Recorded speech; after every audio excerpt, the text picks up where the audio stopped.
On today's show, can Kawhi Leonard still be a clear-cut number one option on a championship team? Going to be talking about it all on today's Locked On Clippers.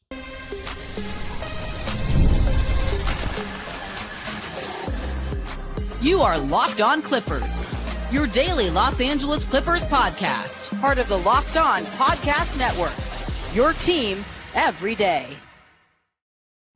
Yes, sir. You were locking in with the Clips. Thank you for making Locked On Clippers the first listen of your day, your team every day. I'm your host, Darian Vaziri, born and raised in LA, been a Clipper fan for 20 years, been covering the team for 5 on my own YouTube channel, Dime Dropper, and 3 years right here on the Locked On Podcast Network. Your team every day. Make sure you subscribe and hit the notification bell so you can get us up to 8,000 subscribers. And of course, you can listen wherever you get your podcasts. Today's episode is brought to you by FanDuel, America's #1 sportsbook. Just head on over to FanDuel.com and place your first $5 bet. If it wins, you'll get $200 in bonus bets. All right. So for today's show, if you check out my recent episodes, I did an episode talking about the flaws in Ty Lue with BJ of the Pull-Up Podcast, and he kind of insinuated that he has a problem with the way James Harden runs our offense and that it's too much James Harden. So then I did an episode on, are James Harden and Kawhi Leonard a good fit together? And then, you have people in the comments, like the Harden side, saying, are you kidding me? Kawhi Leonard needs James Harden. He needs a guy that can carry that load in the regular season because he's so unavailable. Then the Kawhi Leonard fans are like, yeah, we need a point guard that's going to get the ball to Kawhi and not try to do so much of his own thing, pick and roll, where Zubats ends up getting more touches than, say, a Kawhi because you're running, because you're running pick and rolls directly with those two guys. So sometimes you feel like Kawhi's not getting the ball enough. And then I shared that statistic that James Harden had the ball for about 4 minutes longer than Kawhi Leonard on average per game in the playoffs. So in this episode, we're going to be talking about Kawhi and whether or not he could be a number one option on a championship team still, because I think we got a little more clarity on that this season, or this postseason. But of course, there's always the argument of, did he get enough from his supporting cast? What more does he need? Now, in this argument, I'm going to be talking about him being the clear-cut number one option. So that means no Kevin Durant involved in this, because that would be a 1A, 1B, and the talks are heating up there a little bit. So I might do another episode on that this week. But heating up in the sense that, okay, talks may be being had, but the Clippers aren't going to budge on Zoo, and I don't think the Suns want a package of Bogey, Norm, and Derrick Jones Jr., and I really don't want to lose Derrick Jones Jr. because I feel like we'll just have 3 stars, none of which are going to want to guard the best player. And then it's like we have 1 point of attack guy, but then our defense is depleted. And then 1 injury, we don't have a very good supporting cast anymore. So I don't know. However, let's start off with the Kawhi. Just Kawhi Leonard being the clear-cut number one. I think my answer, honestly, is that I don't think so anymore.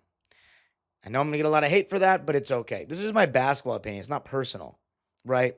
Kawhi Leonard, I could give the biggest compliment ever that I think is the biggest compliment to an NBA player is you were the clear-cut best player on a championship team, 2018-19 Raptors, and potentially would have been the best player on another championship team, the 2020-2021 LA Clippers. But he's been through a torn ACL and a torn meniscus since then, and another knee procedure last summer. So first, I'm going to be talking about all the variables that it takes. I should say, I don't think he can because of the amount of variables that we need for Kawhi Leonard to even be in a position to be the number one option on a championship team, what he lacks at this age, and of course, the aging concerns. So let's talk about why I think there are too many variables with Kawhi Leonard being the best player on a championship team now in 2025. First off, how hard it is to keep him healthy. Everybody kept saying that as long as Kawhi Leonard's healthy, we can't be stopped. There was no better plan in place than this season. We've tried everything with Kawhi. The first year we got him, we said, let's do the exact same thing he did in Toronto. Load manage him. Don't play him on the second night of back-to-backs. He had an all-NBA level season, but the one thing that really frustrated me, because Paul George was already injured a lot that season, it was coming off his shoulder surgery, was we'd essentially be building good momentum, building a streak, and then Kawhi misses the second night of a back-to-back and we lose. And then it's a completely different team where you have 2 versions of the team. You have the non-Kawhi version and then you have the with Kawhi version. And then sometimes it's hard for everybody to get back in a rhythm with that full version. And I thought that in 2020, the reason why we were so good was it was a top heavy year for the West. And because in the games that Kawhi Leonard didn't play, or say Paul George didn't play, we had a bona fide scoring duo in Montrez and Lou Williams that had already kind of experienced what it was like to lead a team and be the offensive focal points the previous season. So they kind of just took that into that second unit without Kawhi, and there was no Paul George to have to get in the mix a lot of the games. So it was kind of Kawhi, kind of what I wanted the team to be was Kawhi and, the 2019 team, but we would have had SGA and Gallinari in this instance instead of the empty spot that was Paul George for a lot of those games in the 2020 season. But it was just frustrating because we would build something and then Kawhi's out and we lose. And it's like, that's not our real team. It's like we're not building continuity. Then I thought in the playoffs, you could fully tell that was a group of players that weren't all bought in with one another. We were riding in on talent. We didn't even want to be there. So that was the load management strategy. Now, I don't blame load management and lack of continuity. Actually, no, a little bit of lack of continuity within the team, lack of chemistry. On the reason we lost, I do a little bit. But in terms of the Kawhi argument, he just didn't perform well enough in that last game and a half in 2020. But it was a weird circumstance, so let's go to the next year. In 2021, we didn't really load manage Kawhi. He was playing back-to-backs, and then he had a foot injury, and we had to be cautious with him towards the end of the season. So he had an injury, but that was probably the best year we had, where we had him and Paul George playing a good amount of games. And then, he missed 20, Kawhi Leonard, in that season. But we made it to the playoffs, and then, of course, the rest is history. He's playing at an insane level and goes down. But that was probably the best formula where we weren't load, but it was also a shortened season. That was a 72-game season. He missed 20 games, so 52 games. It's a little different. Then we had the unfortunate torn ACLs. He missed the following season. And then in 2023, we did the extremely cautious approach where he was coming off the bench to start the season, and then he got re-injured. So we were cautious with him again, and then he turned his ankle. So that whole season, it took a while for him to be off minutes restriction and then finally get going. And in the playoffs, he looked like he was fully healthy, and then he got injured again, tearing his meniscus. And then the following season, starting the season healthy, came out the gate swinging. We make the trade for Harden. He faltered a bit in the beginning because he was deferring too much. Then we found the formula. We went 26-5. Kawhi was an all-NBA second-team player. We didn't load manage. I kept doing the thing where I was like, knock on wood, Kawhi's still healthy. Knock on wood, he's still freaking healthy. And then we get to April, and he just not magically, but he kind of vanishes, doesn't play. We're all wondering what's going on. And then before the first game, we hear he's not going to play. We see him try to give it a go in games 2 and 3, and he just didn't look like himself at all. It was one of those points where I always say, if you're hurt, don't play. If you play, no excuses. But if there's an instance where it's like Westbrook in the bubble, in my opinion, or Kawhi, or Harden in the Milwaukee series when he tried to come back, or Kawhi, where you can see it's so clearly not that version, the guy we know. It's so clearly not him. He can't even put on a good performance in one game, like a typical Kawhi performance in one game. Like James Harden, he could not put on a James Harden performance in the state that he was in that Milwaukee series. It's different than, say, Paul George playing through the shoulders in the Blazers series, but he still had huge games because he was still capable of doing that. Same with Westbrook and some of the injuries he had in those Thunder series. Kawhi just didn't look like himself. So he made the conscious decision that it's hurting the team to play, which it was. And we won game 4 without him. And then, of course, we finally faltered to a better team that was better than us without Kawhi. So then this season, I thought for sure it was going to happen, where we had him essentially rehab the entire first half of the season, get into his rhythm and get into stride, averaging 25 points on amazing efficiency in the month of March, heading into the playoffs, and he still came up a little bit short. And when I say he, I don't mean he alone. We as a team came up short. He was our best performer, but I thought we were going to get 30 points per game Kawhi. There should be no complaining about he didn't get enough shots up. We didn't look for him enough. He wasn't aggressive enough. He was double teamed too much. Are you guys really telling me that he wasn't double teamed with Toronto? Like, come on. Yes, he was one of the most double teamed players in the playoffs, but for him to average 25 points, we probably needed 30. Remember, Paul George is not on this team anymore. And to have games in the playoffs where he only shot 13 times or 15 times, or you know what I'm saying? It's just that wasn't enough. So I think everybody's at most all the non-Kawhi stands, and I guess there's some Clipper fans that come off like Kawhi stands, but most people agree with me that Kawhi was our best player, but we still need a little bit more to win this series. And if we're talking about a championship, which is what this episode is about, we definitely need more. But my thing is, he didn't even perform well enough. And we could increase the supporting cast by a little bit, and I think we could be better. But it is so hard to be a top 3 seed with Kawhi because you have to load manage him and worry about his body so much. And this felt like the right formula. We got him healthy, and we still didn't, win. And there's other guys you can blame, but with Kawhi Leonard and James Harden together, there's a certain supporting cast you need to help James Harden, and there's a certain supporting cast you need to help Kawhi. In James Harden's case, you want shooters and you want defenders. Shooters to play off of him, defenders to defend because he's not great at it. With Kawhi, I think you just need a well-rounded team. You have a number one wing scoring option. You probably need a point guard that can make plays, but to what degree of ball dominance? That's something that I debated in the last episode, but there's just so many variables. Like, what if we had even won that series? Would Kawhi have been able to make it 3 more series? That's always a concern. So we're talking about next season. Yes, it's a huge plus that he's going into the offseason healthy for the first time since 2021. But that's another season where he missed 20 games, and he did get hurt in the playoffs. And he did get hurt in the regular season, too, with that foot. So it's like, can we keep him healthy for another full season? Can we even get him there? And can he last 4 straight series? And then is our supporting cast good enough? And is he going to perform well enough? So coming up, I mean, is it the supporting cast or is it things that he lacks? Going to be talking about that coming up. But the moral of the story of this segment is there are just so many variables in 2026, which we're talking about. Kawhi Leonard being the best player on your championship team with how shaky his health is. And then we got him to the playoffs healthy this year with this program. Is he going to be more well-rested next year? I don't know about all that. I don't think so, especially with another year of age on him. So coming up, we're going to be talking about, is it something that he lacks though as a player if he is healthy? Or is it just the team? Going to be talking about that coming up. I got to tell you a little something about Monarch Money. Ever check your bank account and wonder, where did all my money go? Between dining out, online shopping, and entertainment, it's easy to lose track. That's where Monarch Money comes in. Your personal CFO, giving you full visibility and control over your finances. Monarch Money isn't just a budgeting app. It's a complete financial command center. So you can track all your accounts, investments, and spending in one place so you stop just managing your money and start building wealth. Managing money with your partner is smoother than ever. You can track shared and personal accounts, set goals, and stay on the same page without the stress.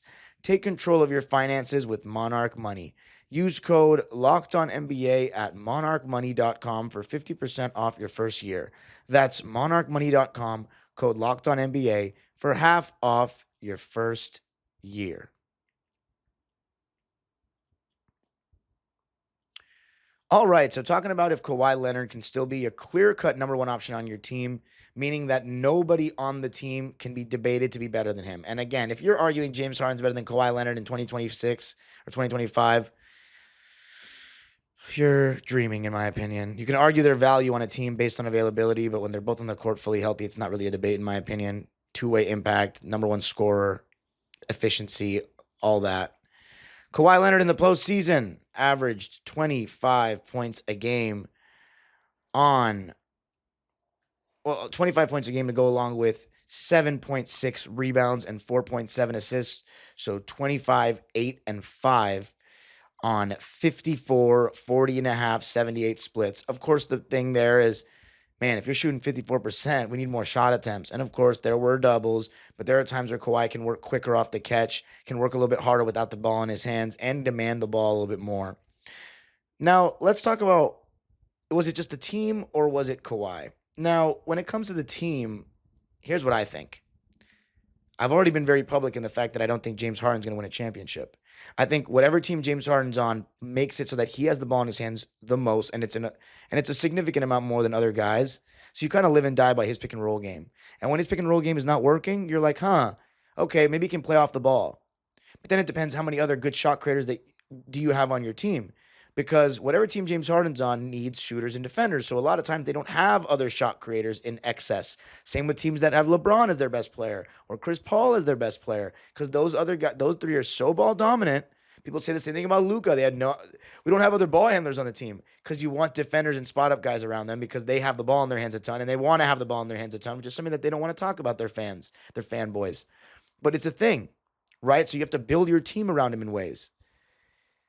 Personally, I've made it very clear that I don't think Harden's going to win a championship because of the way he plays. And then when his pick and roll game is not going or they're funneling the ball out of his hands, how else is he impacting the game? His defense is very pick and choosy, to put it nicely. Most nights it's not great, but he carries such a weight offensively. But it's almost like he wants to do that. He's the system. And then it's like when he's not doing that, what is he doing off ball offensively? Standing around 10 feet behind the three-point line a lot of times where he's not in a catch and shoot position. He's not cutting to the basket, really helping guys out in terms of, he's allowing his defender to load up on whoever else has the ball. And he's not always a willing catch and shoot three-point guy. So again, I don't think Kawhi Leonard and James Harden's a bad fit. I expressed that we need James Harden because of Kawhi Leonard's unavailability in the regular season. And I also think, let's be honest about what Kawhi lacks right now. Kawhi's a good passer, but he's never been a great passer. I think he handled double teams, though, better in the playoff series against Denver than he did in the regular season. But he oftentimes just doesn't see the floor well enough compared to, like, other all-time great small forwards or, some of the good passers we have in today's NBA. But he's not a point guard. But, relative to the likes of the guys that he's in the conversation with all time, which is a very, very strong conversation of amazing basketball players, I just think he's a little worse passing the ball out of the post, out of doubles, even in pick and roll. He doesn't sometimes see the open man on the weak side of the floor type of deal. And then, sometimes, the thing I've talked about with Kawhi is his lack of easy baskets. Some of his mid-ranges are easy for him, but like, I'm talking about getting by your man, getting to the free throw line, getting in the paint. And getting 2 feet in the paint, that's where Kawhi Leonard is not great right now. I talked about it in 2024. How many times is he beating his defender off the dribble in an isolation situation? Not, attacking a closeout. I'm talking straight up, mano-a-mano, the way James Harden blows by guys. How many times was Kawhi blowing by guys? I counted 2 times, and they were both in one game against our very own Derrick Jones Jr. when he was feeling himself. Kawhi, all season, in his All-NBA season. So that doesn't mean a guy on his hip. That means fully blown by the guy where he's essentially staring at your back. Twice all season. I watched every game. This season, I don't even know if it happened more than once. He's not getting by guys all the time. He's relying on a diet of jump shots mostly. If your best player's not getting the line and getting that many easy baskets and he's not a great passer, it's going to be hard to win a championship in any era. But here's the thing about 2019 Kawhi. He was getting to the basket quicker. He was moving faster. He was working harder off the ball. And he had probably a better fit in terms of what he wanted next to him in a point guard, which was Kyle Lowry, who can play off the ball a little bit and he can handle the ball. And Siakam, that was a great team. 2 stretch fives, 8 players, 1 or 2 of which weren't good defenders. Norm was, from my memory, better defensively in Toronto, but he was their weakest defender. And they had 7 good defenders around him. So that was a very good team. But it was also a better Kawhi that averaged 30 points damn near in the playoffs. So for me, what he lacks is getting easy baskets. His passing is a little bit for your best player. That's part of why we lean into James Harden so much in the pick and roll. Because we're like, is Kawhi Leonard making quick enough reads? Sometimes he takes so long with his isolation. And then a lot of times when he's really isoing heavily, he dribbles too much. And he gets away from, 1-2 dribbles, get to my spot. 1 or 2 dribbles, hit a guy, turn over the shoulder. I love when Kawhi's deliberate, like in game 2, deliberate about his moves, not taking too long, let the defense load up on him. Because if you take a while and you're an elite scorer, that second guy is going to come. So you got to be able, it's like a balance of surveying the floor and making sure you're not going too quick where you're just running into a guy that's rotating defensively. And also surveying the floor or trying to go quick, I should say, to get a bucket before the defense can double or load up. So for me, what Kawhi lacks is just that ability to get by guys consistently anymore, get 2 feet in the paint, and really create offensive advantages the way James Harden does in the half court. If you really look at the playoffs, yes, the double teams for Kawhi were creating a lot of good shots, but the James Harden pick and rolls were also creating a lot of good shots too. And then it poses the question about the supporting cast. Norman Powell let us down, let Kawhi down. Bogdanovich let Kawhi down as well. If they had made shots, would we have won the series? Maybe. But then again, when we're talking about championship, now I agree that if the role players had been a little better in the Denver series, it might not have mattered that Kawhi Leonard only averaged 25 as opposed to 28, 29. It might not have mattered. But in terms of winning it all, you probably needed everyone to be great. Because OKC had a better matchup with us than our matchup with Denver. They had the guys to throw out our best players. So in terms of what Kawhi lacks, it's that. I do think, though, however, remember when I said I looked at all the teams in the NBA and looked at their number one options, and I said I would still have Kawhi Leonard, even with all the concerns about injuries. Top 15, and that's including guys that I think he's better than now, but are like Cade Cunningham's, who I would have for the future. Including those guys, I would still have Kawhi top 15 with the concerns and with the ceilings of the Wembys and the Cades. So for me, it's about, if we're going to do this one more time with Kawhi, year 7 with him, really just year 6 because 2022 he didn't play. Let's still make him the focal point. Let's not bring in a guy that's going to challenge his shot attempts. We want Kawhi getting 20-plus shots.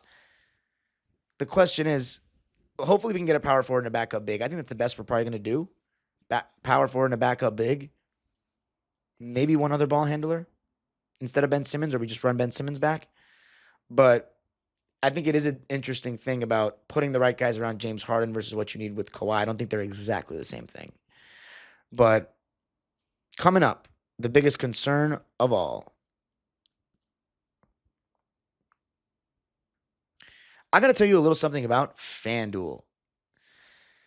The NBA Finals are in full swing, and we got an amazing 2-2 series, and every night's delivering highlight-worthy performances, major momentum shifts, and can't-miss moments. Whether it's a game winner or a breakout player or controversial calls, as you see in this series, FanDuel is the place to be. It's time to get in on the action, and FanDuel makes it easy to stay in the game before tip-off and live. With the same game parlays, you have more ways than ever to play smart and win big. As far as the finals, right now, the Oklahoma City Thunder are minus 520. Now with the series going back to OKC for 2 out of 3 games. Will this be the first Game 7 in an NBA final since 2016? It's been 9 years. That would be an awesome treat for us NBA fans. And if we're talking about finals MVP, Siakam is now over Tyrese Halliburton. So if you want to bet on Halliburton, he's plus 900. New to FanDuel, it's the perfect time to sign up. Head to FanDuel.com and place your first $5 bet. If it wins, you'll get $200 in bonus bets. Make every moment more with FanDuel, official sports betting partner of the NBA. All right, so talking about Kawhi and if he can still be the first option on a championship team, clear cut. I have said no, he cannot, because there's too many variables involved with keeping him healthy throughout the course of a regular season and building team chemistry and continuity, given that he's going to miss games. And can you get a good enough seed that makes your playoff journey a little bit easier? I still stand by the top 3 seed thing. Let's see if Indiana breaks my theory and becomes the 3rd ever team to win below a 3 seed. Looks like OKC might have gotten that shifted back in their favor. But the one thing to remember about the Pacers is they're a very young team. And I don't really trust our legs, especially not just Kawhi's health, but James Harden's endurance in terms of the load that he puts on himself with the way that he plays basketball every year, whatever team he plays on, and playing that way throughout the course of 4 long series. And with the Clippers, they're always long series. There's no such thing as a short series with the LA Clippers. None. Only 2006. That was it. Everything else, and I guess when we got swept by the Spurs, 2012, but everything else is just a long, epic series. So we're going the distance. Now, the most simple thing with Kawhi is the age and injuries. I mean, he's going to be turning 34 years old in June. Oh, he's literally turning 34 in 13 days. 34 years old and been through that many injuries. I mean, the guy is still damn good. I never said Kawhi Leonard can't take us to the second round. I just said to win it all. And again, this is not a dig on Kawhi Leonard. It's more so that this is the offseason and we need to talk about everything, right? And I want to be honest. But here's the thing. If people are asking, Dime, why the hell would you make this episode and tell the fan base you don't think our number one player can get it done if, like, we're not going away from him? Like, what's the point of even rooting for this team? First of all, my word is not law, okay? What I think doesn't always happen. I think I have a pretty good gauge on what wins or what is enough for championships because it's so damn hard to win them. And I think a lot of Clipper fans still don't understand what needs to go together to win a championship, the cohesion in a team and the rhythm of a season. It really, see, my thing is we were playing such good basketball to end this season. We still didn't win a series against the team we had a good matchup with. And that's not fully on Kawhi at all. But it's like, God damn. Like, it seemed like everything was going right. Who's to say that James Harden and Zubac's going to be as healthy next year? And that puts more on Kawhi if that's the case, if he's healthy. So it's just, we're old. And if we bring in Kevin Durant, we're going to be even older, even though he's damn good too. But like James Harden is 35, or is he 36 now? Let me double check. James Harden is 35 right now. And he's going to be 36 before the season even starts. So our two best players are going to be 34 and 36 years old. That's an old team. We need young guys and like guys like the Derrick Joneses and the Chris Dunns who are like in their prime athletes around them. But my point is this. The Clippers can still be really good. I'd say second round ceiling right now with this roster. You know, if we get a power forward and a backup big, maybe conference finals. Championship is just too much. I just don't see Kawhi Leonard at this age and James Harden, 4 series and grueling it out and winning. It just doesn't. I don't see it. I don't see it. And I have basketball reasons that I've said with Kawhi. I think, I'm going to be honest. I'm going to be very, very honest. Even though I don't think Kawhi can be your clear-cut number one option on a championship team, given the right supporting cast and a second option I trust more, I'm not as close-minded with that discussion. So for all the Kawhi fans, honestly, I wanna, even though I don't care about Kawhi fans and stans of anyone, even though I know they're a lot of my audience, when I speak about this team, and I'm speaking to the Clipper fans, truly, the people that are with me, whether you disagree with me on, of course people are going to disagree with me on a lot of things or some things. We're not going to agree on everything. I wouldn't agree with someone else on everything. That's the beauty of talking sports, difference of opinion.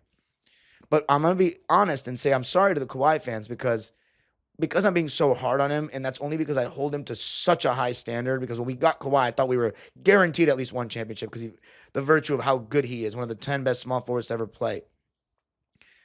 But I think a lot of why I'm so like, yeah, you know what? I don't think Kawhi can win a championship as the first option anymore. I had some doubts even before we got James Harden, but my lack of faith in James Harden to win a title, especially because, just you never know what you're going to get from him sometimes in big games, it makes me double down on it. That like Kawhi and Harden, nah, they're not winning. If we had a different second option, but who's better out there than Harden? That goes back to my last episode, so I don't know. But I think more Kawhi is better, not less. You know what I'm saying? I think 20 shots is better. I think him guarding the best player more is better. It's just the problem is the body. We're worried about his body. But we have guys that can guard now. But are we taking the ball out of his hands too much? Like, yes, he's not the most flawless passer out of double teams and all that, but like, he's not horrible. You know what I mean? We want Kawhi shooting a lot. He's one of the most efficient scorers ever, especially in the playoffs. Like, I don't want to take the ball out of his hands so much. Even if it's a slow, methodical offense, I do not care. If we're going to ride or die with Kawhi Leonard, let's ride or die with Kawhi Leonard. But I get it, because it's like we can ride or die with both James Harden and Kawhi. In my opinion, the scales tip too much towards James Harden, whatever team he's on. Whatever team he's on. It's not. So, yeah, you might say that's on Ty Lue to balance it out. That's on Doc Rivers to balance it out. That's on Mike D'Antoni to balance it out. That's on Steve Nash to balance it out. Wherever James Harden goes, he is the system. He is the man. Although in Brooklyn, I think that was the best balance they found. And in 2024, we found a pretty good balance, but not quite, because when Harden fell off, our team fell off, and that's a problem. So my overall takeaway is I don't think Kawhi can be the best player on a championship team anymore. What does that? But why not just blow it up? We have no choice. No one's going to take Kawhi. So that's the problem. We have no choice. However, we can still be really good. I think we can still be better than last year. And a lot of Clipper fans are satisfied with just being very good. For those that want a championship, we're going to have to be a little more patient. years-wise, unfortunately, in my opinion. Now, of course, I could be wrong, but I've said this every year, and then I get attacked by the fans every year, and then I'm right every single time that we don't win. So I don't like being right about us not winning, but I'll tell you this, and I've said this so many times, is that one day, Clipper Nation, I am going to say, and I'll be the host of this show, but I'm gonna be able to say, we got a real shot. We got a real shot. It's probably gonna be whatever the next era is, because I'm just so nervous about Kawhi Leonard's health all the time. And this made me like, because this showed that just having Kawhi healthy does not guarantee anything. But yes, we do need to go out and get better role players, but it's like those role players helped us win 50 games without Kawhi. And by the way, leaning into Zubats more is very important. But there's just too many variables with Kawhi to keep him healthy. And then even if he's there healthy, is he going to be too fatigued? Has he been tired out throughout the season? Can he carry the load of a number one option and do it in the playoffs after all this? I don't know. He doesn't get to the paint enough, which doesn't generate enough easy baskets for a half-court offense, and that's part of why we rely on James Harden so much, which takes the ball away from Kawhi, and then sometimes we feel like he's not getting enough shots, and then he's older, and James Harden's older. So there's a lot of – it's tough. But I'd still take him over a lot of your favorite players, whoever they are, being the number one option. By the way, I'd still say the same thing about guys like LeBron. And right now, like Luka has his flaws in terms of being a number one option. Like being the number one option on a championship team, Kawhi's already done that. He's just, excuse me if I think the guy who's torn his meniscus and his ACL and has had multiple knee procedures can't be the clear-cut number one option on a championship team anymore. That's not me hating, honestly. It's just my honest basketball opinion. Do I want him to be the number one option on a championship team? I mean, would I still be the host of this show if I didn't want the team to win? People are hilarious when they try to say that you want the team to lose or stuff like that. You guys should have known me growing up. You'd be hilariously laughing if you think that. First of all, there's a bunch of locked on hosts that aren't even the fans of their own team. I bleed this ish, man. What you mean? This is just frustration after years. After being the most excited person in the world, go check out my end of the year video with Dime Dropper and see how excited I was to have Kawhi. It's not even fully Kawhi's fault. Have I blamed Kawhi personally for anything in this episode? No. Although if you want to go back to the Paul George trade, maybe it is his fault in some ways. But my whole thing is for people that want James Harden to be a different second option than Harden, it's we've done all these things to appease Kawhi and Paul George. Kawhi included in that, not just Paul George. So it's what is your ideal supporting cast around Kawhi? You know what I mean? I don't get it. But I do think, again, if I had a little more faith in the second option, I would be a little bit higher on Kawhi's chances of being the number one option again. But I don't think James Harden's going anywhere. So I think we have the chance to be a really solid team again. A really solid team, maybe a fourth seed. If we get a top 3 seed, we got a chance. But it's that if we have a top 3 seed regular season, that means we probably had a really good regular season. And then can the bodies of our old guys hold up? It's all a question. I just wanted to talk about this because, the Harden fans and the Kawhi fans are going at it in the comments. And, anytime that a topic is sparked, I can, light some fire under that thing. And, hey, man, 5 days a week, we got no news right now. Although we do have some news. Next episode, Monty McNair, hired as an advisor. What does that mean for the Clips? Talk about that on the next episode, but you can follow me on Twitter and Instagram at DimeDropperPod. I can't wait to see how many dislikes this episode gets, but it's an honest conversation to be had.